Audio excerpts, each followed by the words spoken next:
జూబ్లీహిల్స్ ఉప ఎన్నిక సర్వత్రా ఆసక్తి రేపుతోంది. ఇక్కడ బడాబాబులు మాత్రమే కాదు, రెక్కాడితే కానీ డొక్కాడని పేదలు కూడా ఉన్నారు. అన్ని వర్గాల ప్రజలు నివాసం ఉండే ఇక్కడ గెలుపు జెండా ఎగురవేసేందుకు ప్రధాన పార్టీలు తహతహలాడుతున్నాయి. మరి ఈ ఉప ఎన్నికలో ప్రజలు ఎవరికి పట్టం కట్టనున్నారు? హైడ్రా ఎఫెక్ట్ ఉంటుందా? ఇప్పటికే విపక్షాలు హైడ్రా కూల్చివేతలను ప్రచార అస్త్రంగా మలుచుకోవడం గెలుపోటములను తారుమారు చేస్తుందా?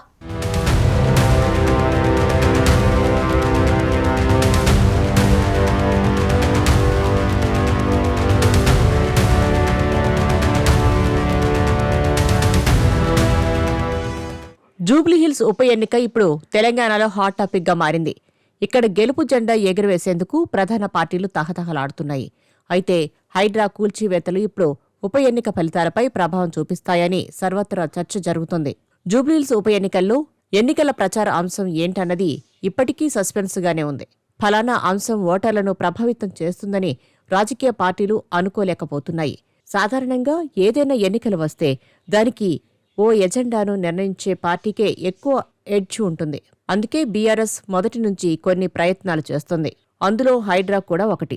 కాంగ్రెస్ పార్టీని గెలిపిస్తే ఆ పార్టీకి ఓటేస్తే బుల్డోజర్లకు ఓటేసినట్లేనని, అది వచ్చి మీ ఇళ్లను కూల్చివేస్తుందని కేటీఆర్ హెచ్చరిస్తున్నారు.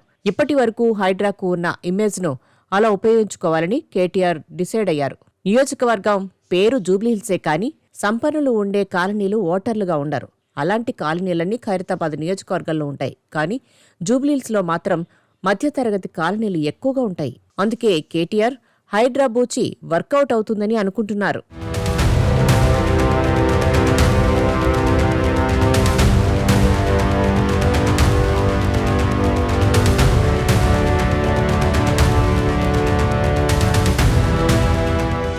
తెలంగాణ సీఎం రేవంత్ రెడ్డి నివాసం ఉన్న ప్రాంతం జూబ్లీహిల్స్ నియోజకవర్గంలోనే ఉండటంతో ఈ ఎన్నికలకు అత్యంత ప్రాధాన్యత సంతరించుకుంది.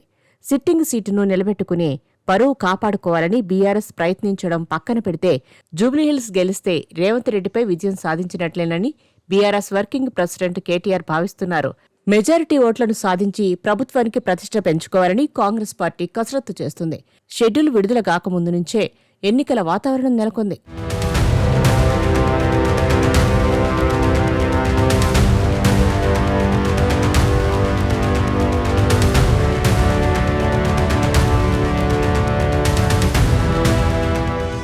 జూబ్లీహిల్స్ నియోజకవర్గంలో అన్ని పార్టీల కంటే ముందుగానే బీఆర్ఎస్ పార్టీ అభ్యర్థి ఖరారు విషయంలో ముందడుగు వేసింది.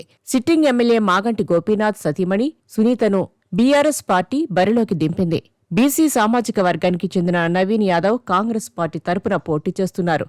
జూబ్లీహిల్స్ నియోజకవర్గ పరిధిలోని బస్తీల్లో ఎన్నికల ప్రచారం హోరాహోరీగా సాగుతుంది. కార్యకర్తల సమావేశాలు, ఇంటింటికి ఎన్నికల ప్రచారం విషయంలో బీఆర్ఎస్ దూసుకుపోతుంది.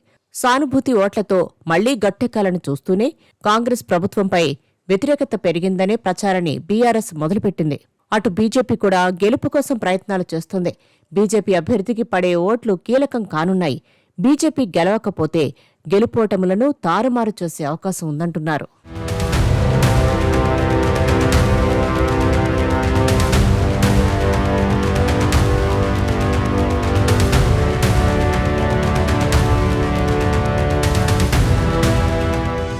హైదరాబాద్ జిల్లాలో జూబ్లీహిల్స్ నియోజకవర్గం విభిన్న ప్రాంతం.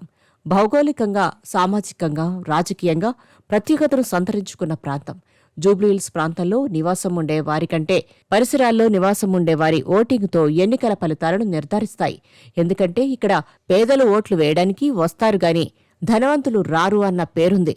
ముఖ్యంగా Yousufguda, Kalyan Nagar, Marutinagar, Krishnanagar, Borabanda, Filmnagar, Yellareddyguda, Shaikpet, OU colony, Haimavathi Nagar, Janapriya metropolis, Fathimanagar, Unani ఆసుపత్రి, సంజయ్ నగర్ పరిసరాలు జూబ్లీహిల్స్ నియోజకవర్గ పరిధిలో ఉన్నాయి. సంపన్న వర్గాలు ఖరీదైన బంగ్లాల్లోనూ, రెక్కాడితే గాని డొక్కాడని పేదవర్గాలు మురికివాడల్లో నివాసముంటున్నారు.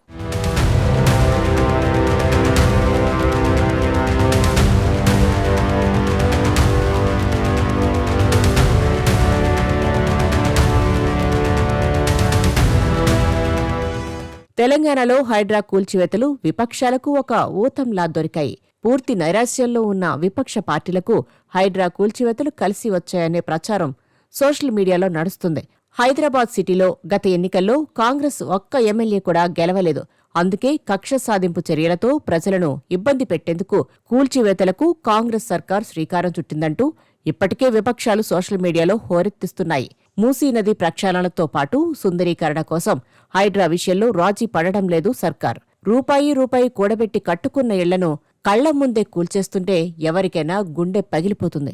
ఇప్పుడు ఆ బాధితుల వీడియోలను కూడా సోషల్ మీడియాలో వైరల్ చేస్తున్నాయి విపక్షాలు. కేటీఆర్ సహా గులాబీ నేతలంతా జూబ్లీహిల్స్ ప్రచారంలో హైడ్రా గురించి విమర్శలు చేస్తున్నారు.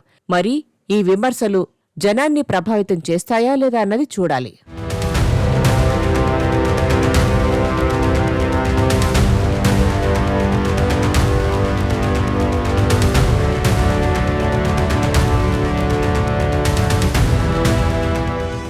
జూబ్లీహిల్స్ బై ఎలక్షన్ను సీరియస్గా తీసుకున్న సీఎం రేవంత్ ఇప్పటికే 3 మంత్రులకు బాధ్యతలిచ్చారు.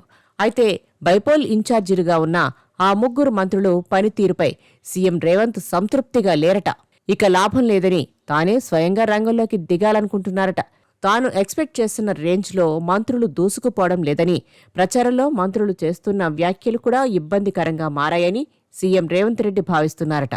బీఆర్ఎస్ అభ్యర్థి మాగంటి సునీత తన భర్త మాగంటి గోపీనాథ్ను తలుచుకుని కన్నీళ్లు పెట్టుకోవడంపై మంత్రులు తుమ్మల, పొన్నం చేసిన వ్యాఖ్యలు జనంలోకి తప్పుడు సంకేతాలు వెళ్లేలా ఉన్నాయని అనుకుంటున్నారట. ఈ క్రమంలో ఉప ఎన్నిక ఇన్ఛార్జీలుగా ఉన్న మంత్రులను నమ్ముకుంటే అయ్యేలా లేదని, ఎన్నికలు అయిపోయే వరకు పూర్తిస్థాయిలో జూబ్లీహిల్స్పై కాన్సంట్రేట్ చేయాలని భావిస్తున్నారట సీఎం. ఇక అందరికంటే ముందే జూబ్లీహిల్స్ అభ్యర్థిని ప్రకటించిన బీఆర్ఎస్ ప్రచారాన్ని హోరెత్తిస్తోంది. బీఆర్ఎస్ వర్కింగ్ ప్రెసిడెంట్ కేటీఆర్, మాజీ మంత్రులు హరీష్ రావు, మల్లారెడ్డి, సబితా ఇంద్రారెడ్డి, బీఆర్ఎస్ ఎమ్మెల్యేలు బస్తీలను చుట్టేస్తున్నారు. ఇప్పటికే 2-3 సభలు పెట్టి గ్రాండ్ సక్సెస్ చేస్తున్న KTR door to door campaign కు ఎక్కువ ప్రయారిటీ ఇస్తున్నారట. కాంగ్రెస్ బాకీ బోర్డులను ప్రతి ఓటరుకు చేర్చేలా జాగ్రత్తలు తీసుకుంటున్నారట. అంతేకాదు గులాబీ బాస్ కేసీఆర్ కూడా ప్రచార బరిలోకి దిగబోతున్నారట. ప్రస్తుత రాజకీయ పరిస్థితుల్లో జూబ్లీహిల్స్లో గెలుపు అనివార్యమని, ఈ ఎన్నికే బీఆర్ఎస్ పార్టీకి లైఫ్ అండ్ డెత్ గా భావిస్తోందట గులాబీ దళం. ఇక జూబ్లీహిల్స్ పై బీజేపీ కూడా సీరియస్ గానే ఫోకస్ చేసింది. ఉప ఎన్నిక జరుగుతున్న జూబ్లీహిల్స్ సెగ్మెంట్ కేంద్ర మంత్రి కిషన్ రెడ్డి ప్రాతినిధ్యం వహిస్తున్న సికింద్రాబాద్ పార్లమెంటు పరిధిలో ఉంటుంది. పైగా జూబ్లీహిల్స్ బీజేపీ అభ్యర్థి లంకల దీపక్ రెడ్డి కిషన్ రెడ్డికి సన్నిహితుడు. ఎందరో ఆశావహులు టికెట్ కోసం లాబింగ్ చేసిన కిషన్ రెడ్డి పట్టుబట్టి దీపక్ రెడ్డికి టికెట్ ఇప్పించారని గుసగుసలు వినిపిస్తున్నాయి. నేరుగా కేసీఆర్, రేవంత్ రెడ్డి, కిషన్ రెడ్డి కూడా ప్రచార బరిలోకి దిగితే పొలిటికల్ హీట్ మరింత పెరగడం ఖాయం. మరి జూబ్లీహిల్స్ ఓటర్లు ఎవరిని ఆదరిస్తారో చూడాలి.